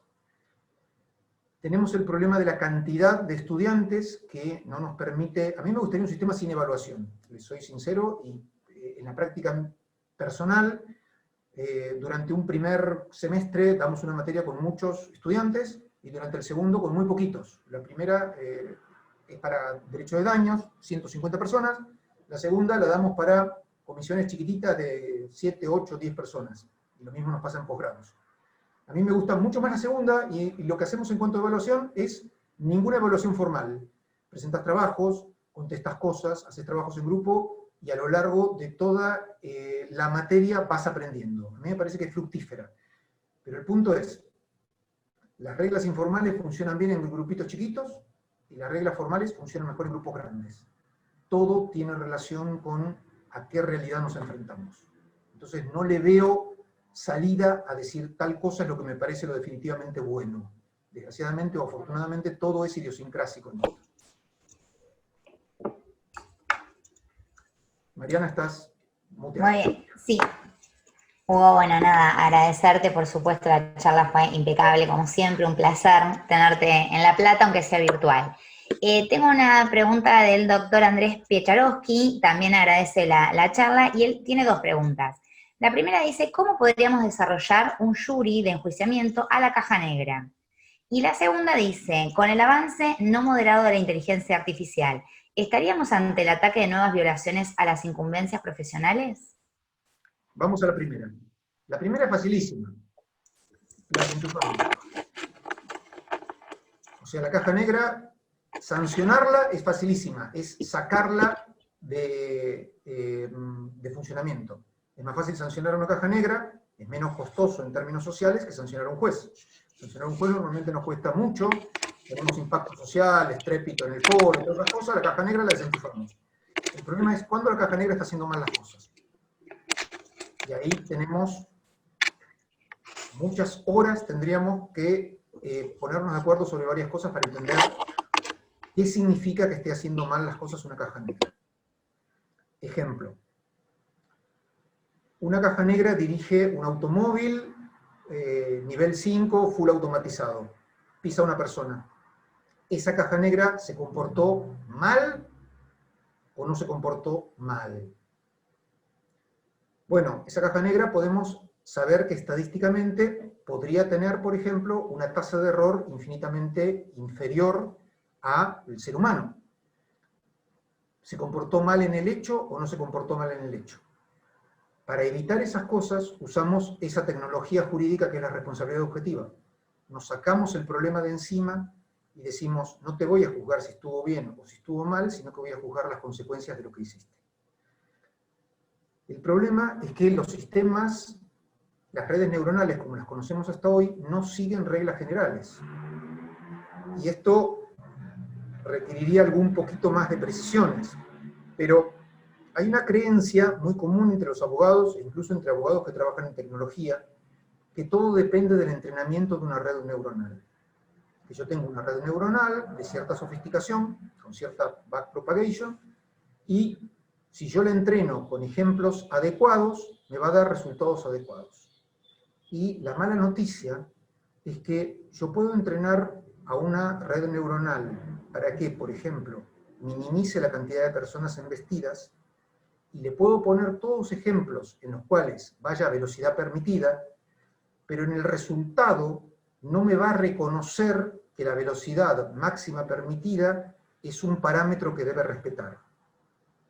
Entonces, no es que si entreno de una forma no discriminatoria a una red neuronal, me va a dar un resultado discriminatorio.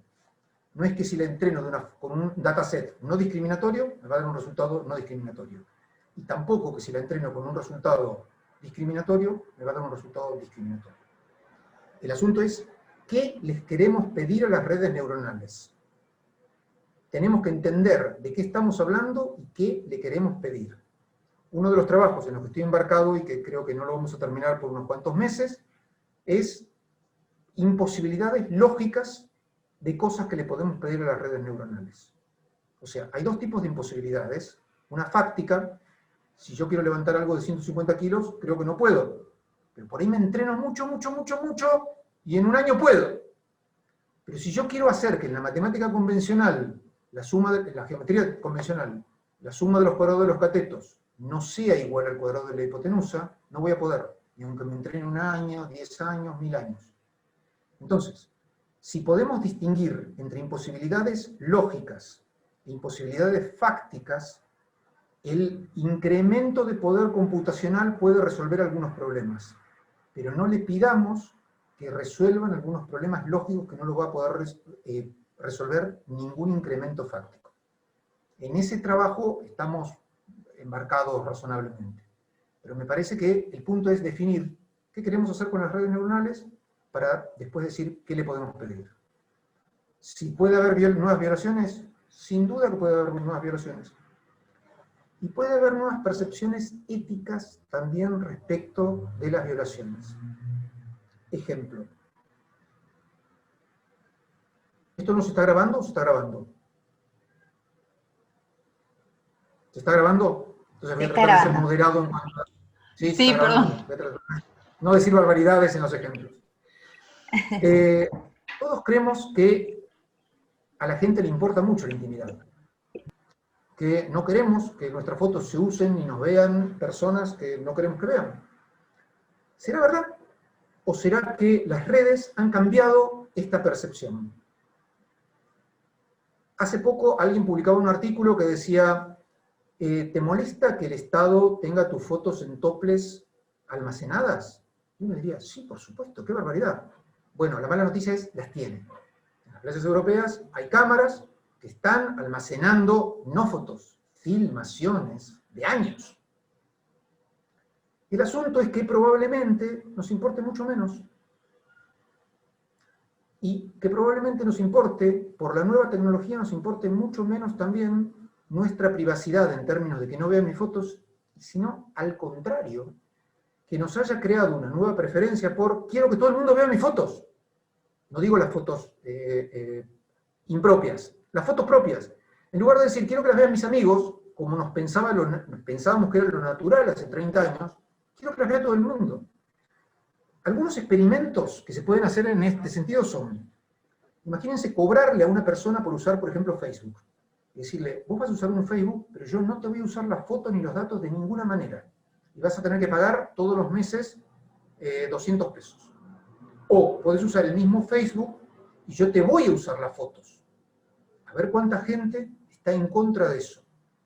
Y al revés, decirle, si me pagás, te las difundo más las fotos. Y te difundo más tus mensajes. Entonces a veces tenemos percepciones del mundo que eran razonables para un cierto estado del mundo, pero no son razonables para otro estado del mundo. Y la tecnología nos cambia los estados del mundo muy rápido.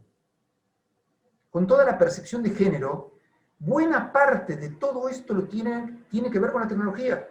No hubiera pasado con esta velocidad si no hubiéramos tenido tecnología que nos agrupara y que nos difundiera estas ideas. Entonces, cuando pensamos en el mundo, nos cuesta pensar cómo va a ser el mundo cuando no sea como es ahora. Y la tecnología lo que hace es nos crea mundos que no son como el mundo que es ahora. Yo me acuerdo personalmente cuando me dijeron la red 2.0, yo tengo internet desde antes de que fuera comercial, desde hace 1000 años, cuando internet había en Bahía Blanca un nodo del CONICET, donde había una de las 3 supercomputadoras que había en el país, y a los profesores nos ofrecieron una vez tener internet. No tenían la menor idea de qué se trataba. Vino un señor de blanco, con guardapolvo, y nos empezó a explicar qué era un email, cuando eran palabras que nunca habíamos escuchado. Tuve internet siempre, y un día me dijeron, se viene la red 2.0. No entendí. No, va a haber redes sociales, y vos te vas a poder comunicar. Yo no puedo comunicar, yo le mando un mail, puedo hacer cosas con otra gente. No, pero esto va a ser diferente, y va a cambiar el mundo. No lo entendí. Y ahora no entiendo cuál va a ser el próximo paso. No entiendo qué va a pasar dentro de 2 horas, decía, ya vas 1 hora en Los Ángeles, dentro de unos minutos en Los Ángeles, con Neuralink. No entiendo cómo va a cambiar el mundo. Y nos pasa eso. Cuando pensamos en el mundo, pensamos con valores atados a un estado del mundo, no a otro. Lo que iba a decir, voy a atenuar un poco las palabras, si aparecían fotos nuestras comprometidas no pensemos en nada extraño, sino fotos de desnudez o cosas así, hace 30 años hubiera llevado a alguna persona hasta el suicidio, y tenemos los casos empíricos que sabemos que pasó. Hoy, somos 5 minutos en la sobremesa de nuestros conocidos en el mejor de los casos. Y no necesariamente para mal, algunos van a hablar admirativamente, no en mi caso, en el caso de otras personas, de esas fotos. Entonces, el problema es que pensamos nuestros valores atados a un estado del mundo que comprende un estado de evolución de la tecnología. Y la tecnología precisamente lo que hace es cambiar dinámicamente esos valores. Esto es, en el fondo, lo mismo que decíamos con el efecto Cobra y la crítica de Lucas a la macroeconomía. Cuando pasa algo que cambia, tomamos la respuesta, mejor dicho, tomamos el input y damos una respuesta diferente. Cambiamos nuestra reacción cuando cambia el mundo. Y la tecnología lo está cambiando demasiado rápido para poder entenderlo. Muchas gracias, Hugo. ¿No? Seguimos con las preguntas. Mercedes Torbidoni sigue con los agradecimientos por tantas reflexiones y nos expresa que la manera de entender el mundo en el paradigma de la complejidad de Morin es necesariamente en la transversalidad interdisciplinaria. ¿Cómo lo estás pensando? ¿Cómo pienso entender? Bueno, a ver, versión corta, voy a dar una versión corta. Las disciplinas humanas tienen momentos centrífugos y momentos centrípetos. Quiero decir, en la Grecia de Pericles, todo era filosofía. En la academia de Platón estudiaban geometría, lo que hoy conocemos como filosofía, lo que conocemos como ética, lo que conocemos como física, juegos, gimnasia y lo que se les ocurra. Todo junto, todo era filosofía. Después las disciplinas se fueron centrífugamente separando, especializando en distintos objetos. Y hay momentos en los cuales, en la historia, tenemos periodos centrípetos. Las disciplinas vuelven a colapsar entre sí. Cuando yo hablo de derecho, economía y comportamiento, precisamente estoy hablando de uno de estos colapsos disciplinares. Es decir, el derecho se entendió autónomo en el mundo durante muchísimos años. En 1960 en Estados Unidos aparece eso que se llama Law and Economics, o análisis económico del derecho, que intenta ver al derecho desde el punto de vista de la economía de ese momento. Unas décadas después, la psicología se mete en la economía y aparece la Behavioral Economics. Esta nueva economía se mete de nuevo con el derecho y dice, mirá, las normas jurídicas también se pueden ver desde el punto de vista no estrictamente racional, como lo pensaba la economía tradicional, sino desde un punto de vista nuevo. Y de eso es de lo que me parece ocuparme. Y este tema de cómo, no voy a hablar ni de transdisciplinaridad ni interdisciplinaridad para evitar definir palabras que podamos entender con sentidos diferentes, sino de contacto disciplinar. El contacto disciplinar me parece que tiene que ser eso de lo que hablé, que es el énfasis en la interfaz. La idea de interfaz es una idea que utilizamos cuando interactuamos con sistemas automatizados. Lo que vemos nosotros, el front-end, lo que interactúa con el usuario, es lo que genera la interfaz. Entonces, cuando actuamos con otros profesionales que tienen saberes distintos a los nuestros, me parece que tenemos que poder hablar en un mismo idioma. Por eso, el énfasis en las habilidades de interfaz. Y ese, si queda un punto, me parece que ese es uno de los puntos importantes. Yo diría algo que pomposamente podría decir, dinámica en la incorporación de habilidades de interfaz. ¿Qué quiero decir con esto? Entender que vamos modificando nuestros conocimientos e incorporando cada vez más habilidades que nos permiten interactuar con conocimientos muy diferentes. Yo no puedo hacer operaciones matemáticas de un cierto nivel, no puedo. Pero puedo entender cuáles son las necesidades matemáticas de algunos problemas. Por eso puedo interactuar con matemáticos. Puedo entender que algo es una derivada sofisticada o una integral sofisticada que no puedo hacer, no puedo calcular, pero sí puedo saber quién la puede calcular y puede hablar conmigo en ese sentido.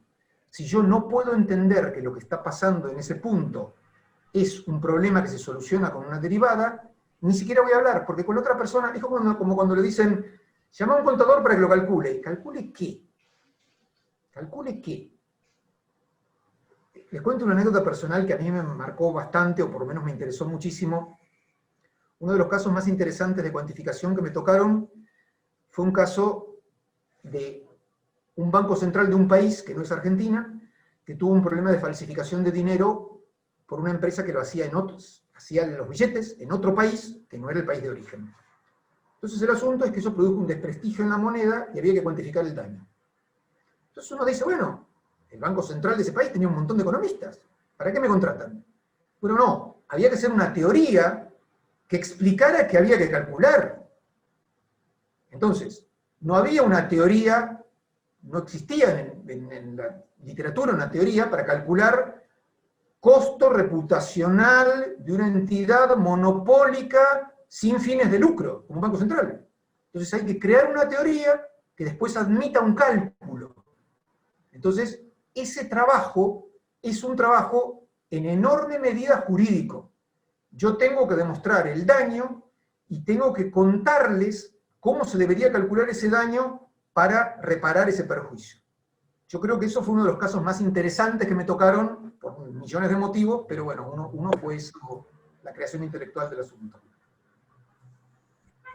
Hugo, tenemos otra pregunta. El doctor Nicolás Grandi nos dice, ¿cuál es la importancia que vos le asignás a la programación ética de las redes neuronales y a su vinculación con el derecho? A mí me parece que un problema es que no podemos programar éticamente las redes neuronales. Que las redes neuronales, como son hoy, no les podemos dar pautas éticas. Entonces, tenemos que saber a qué nos atenemos cuando tenemos una red neuronal. Como yo les contaba, un entrenamiento ético de la red neuronal, un input ético, no me garantiza un output ético. Entonces, hay una línea, les cuento en la literatura técnica, hay una línea que dice, mira, hay que agregarle a la red neuronal una restricción de lo que se llama need computation. Quiero decir, le tengo que agregar una restricción de seguimiento de reglas generales. Entonces, vos me podés dar cualquier resultado, pero no podés, por ejemplo, otorgar menos créditos hipotecarios a gente de una minoría racial que este volumen.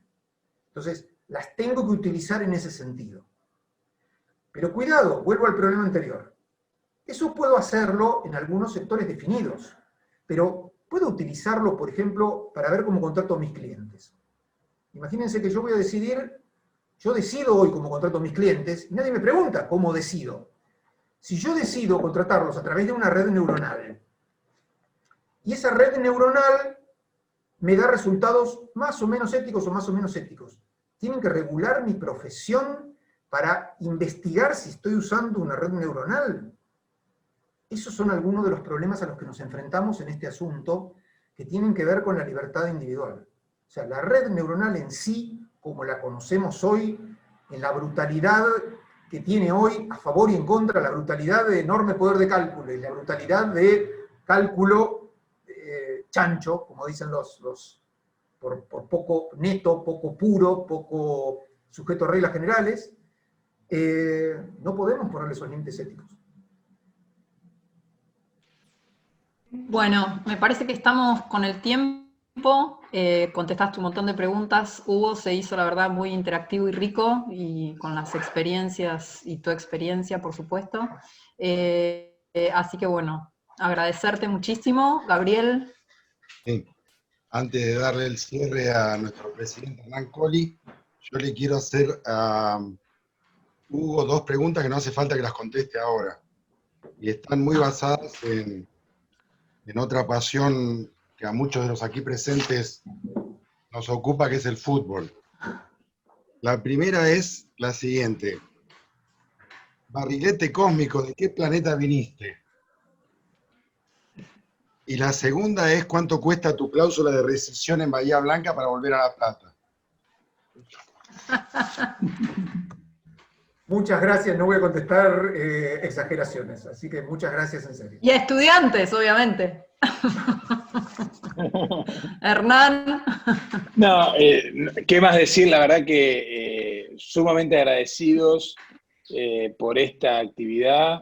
La verdad que es un broche espectacular para este particular día de la abogacía.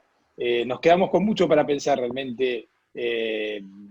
me parece que el propósito, cuando lo charlábamos con Gabriel, en este torbellino de ideas que muchas veces hacemos de ida y vuelta, era encontrar lo que hoy tuvimos. O sea, una conferencia donde repensáramos la abogacía en el Día de la Abogacía.